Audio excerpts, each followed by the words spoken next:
Hey everyone, hope y'all are doing well.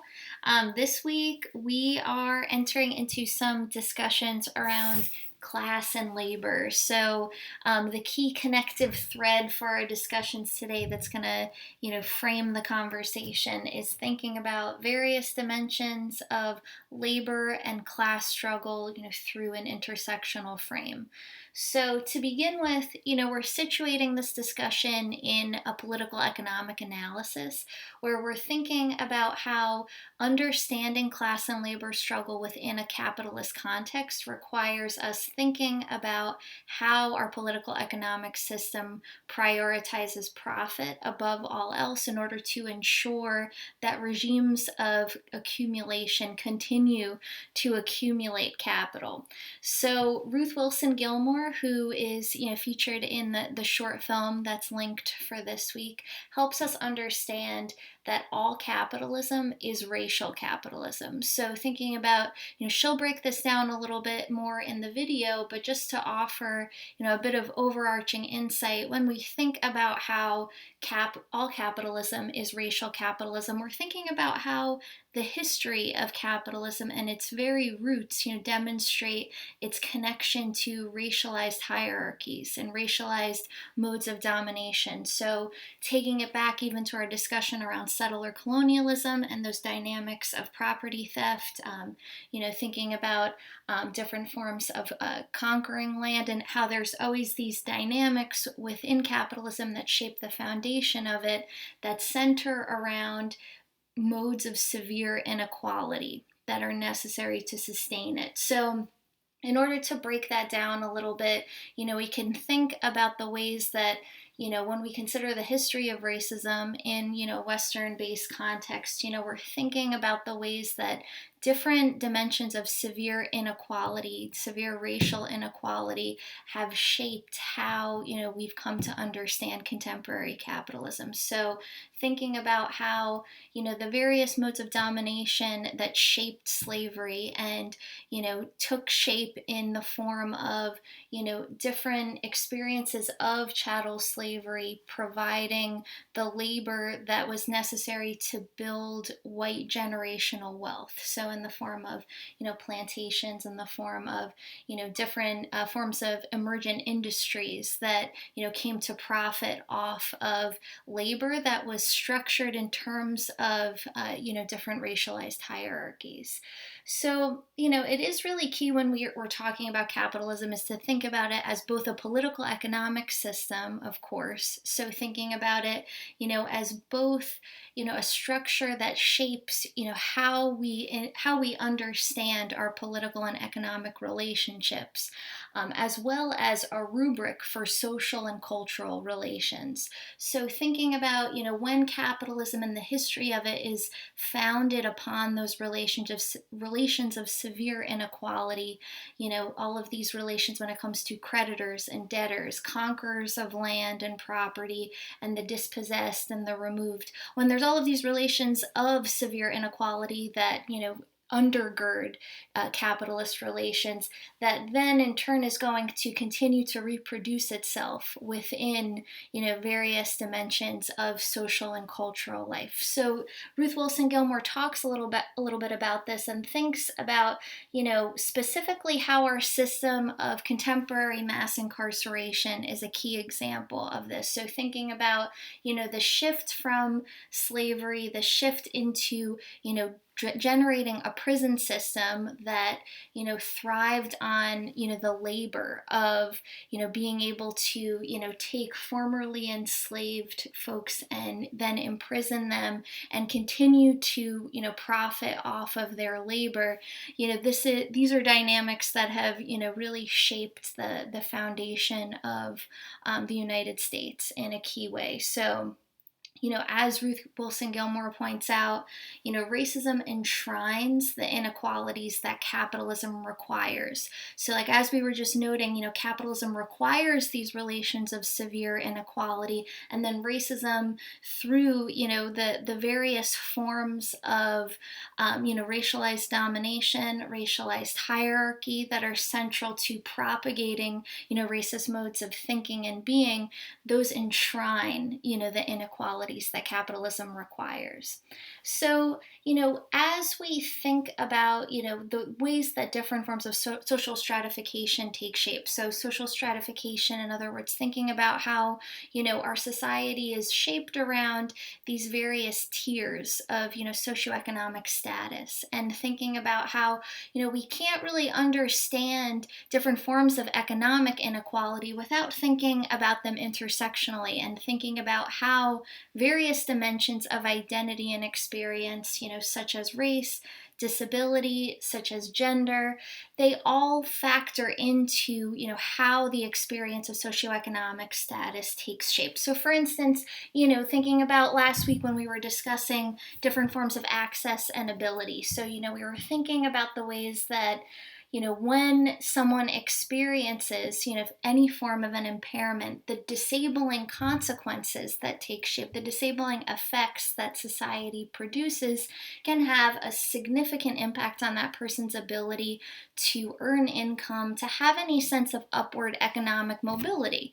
So thinking about how, disability just being, one key facet of, shaping someone's experience of social stratification, or, navigating societies that are shaped around, different, stratified forms of economic inequality. So our readings this week ask us to think about labor through a few different entry points. So we're thinking about how both housework and sex work can be understood through an intersectional lens, and we're thinking about what housework and sex work can teach us about labor struggle.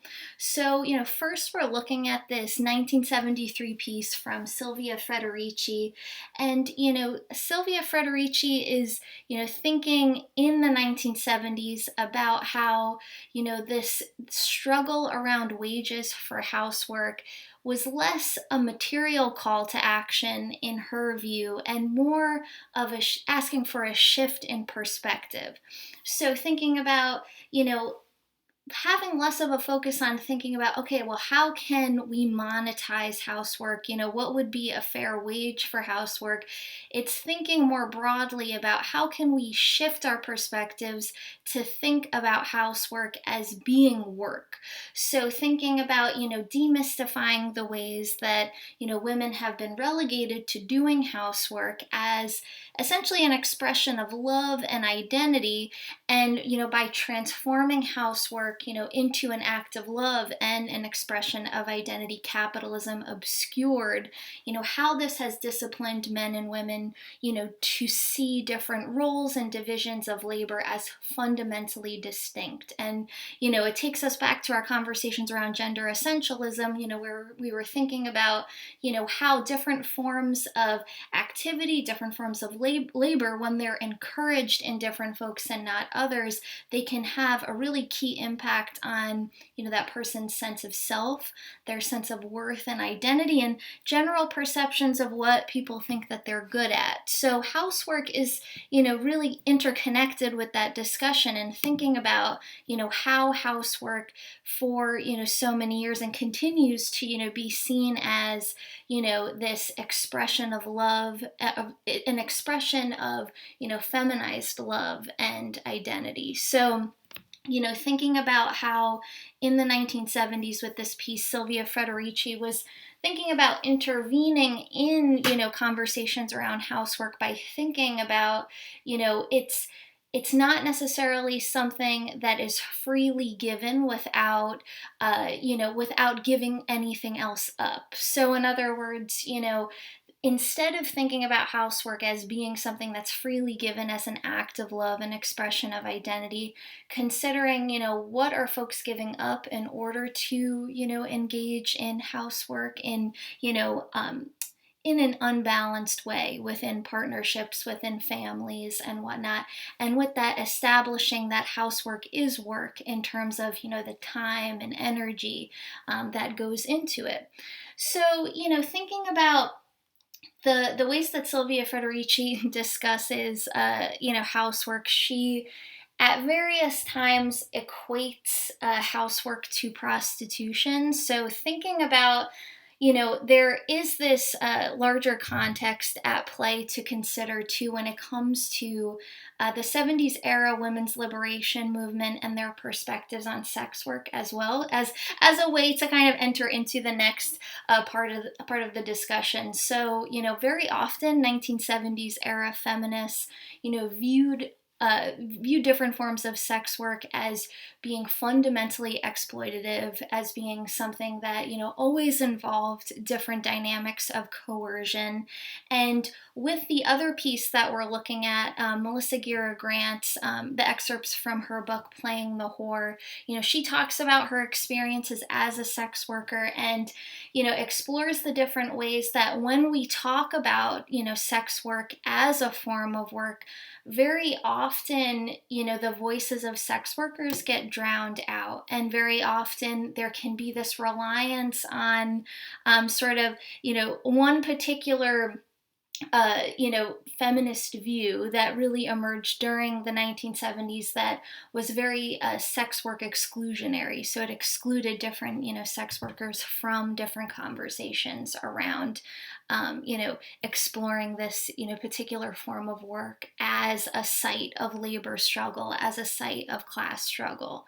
So let's think a little bit about the points that Melissa Gira Grant makes in Playing the Horse. So, she's talking about the various ways that sex workers do get excluded from contemporary conversations and contemporary debates around sex work. So very often, and I'm sure, folks have seen this in popular media as well, that very often sex work is framed through, these very narrow constructions of, who's a victim in, this particular scenario, who's the hero, who is worthy of being saved, and all of these dynamics of rescuing sex workers from their, situations. When Melissa Gira Grant points out that very often sex workers are not consulted in these conversations to think about, is that necessarily the focus of the conversation? Is that something that sex workers want to be talking about?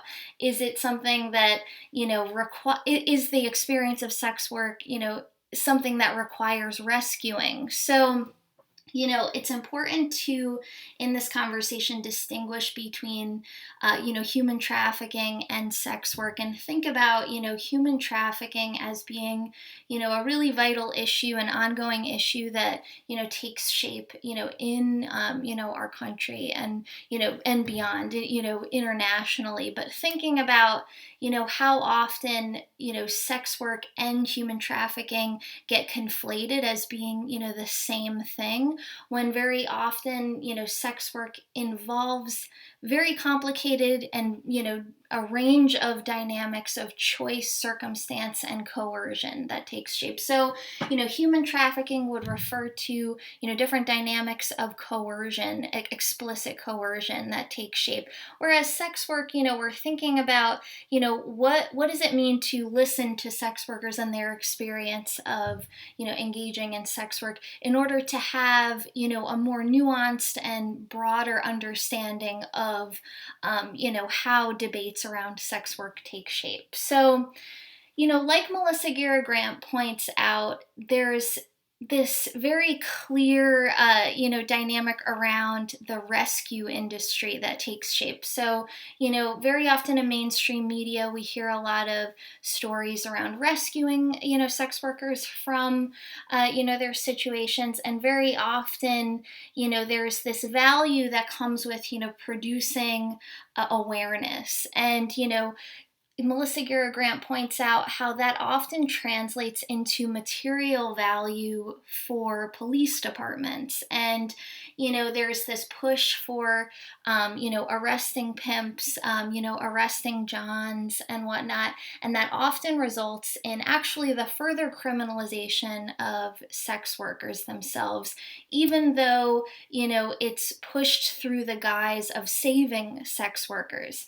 So, as the author points out, the question of how can we improve the lives of sex workers is not usually entertained, but it's rather how can we structure this debate in ways that, play to, people's, sense of, where they stand in the conversation, what their perspective is on sex work without necessarily thinking about the conversation in relation to, the narratives of sex workers that can very much inform, what the debate can take shape as. So, Melissa Guerra Grant also points out how, street sweeps that, have taken shape, around, essentially getting rid of the presence of sex work in various areas.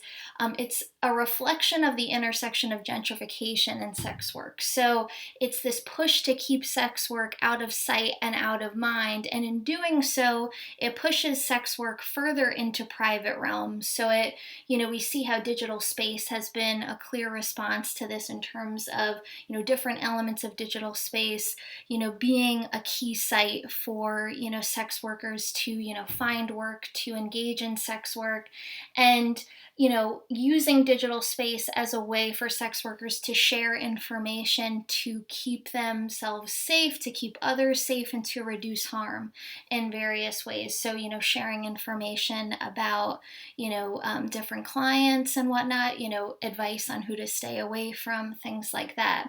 And then, in the last few years, we saw this, manifestation of what she terms the rescue industry as different celebrities coming forward and, pushing for closing down a site called Backpage, which essentially helped sex workers do just what I was describing, to share information on ways to stay safe, share information on clients and whatnot. And, we saw different celebrities such as Lena Dunham, Meryl Streep, and whatnot come forward and say, this needs to be shut down. And this was a key example of that notion of the rescue industry, where, instead of hearing from sex workers on what they needed to stay safe and healthy, we saw different celebrity activists coming to the forefront and saying, this is what sex workers need without necessarily being in conversation with them. So, yeah, we will talk more about this on the discussion board. And yeah, I look forward to hearing your thoughts on these, different dimensions of labor and whatnot. And yeah, have a great week, everyone.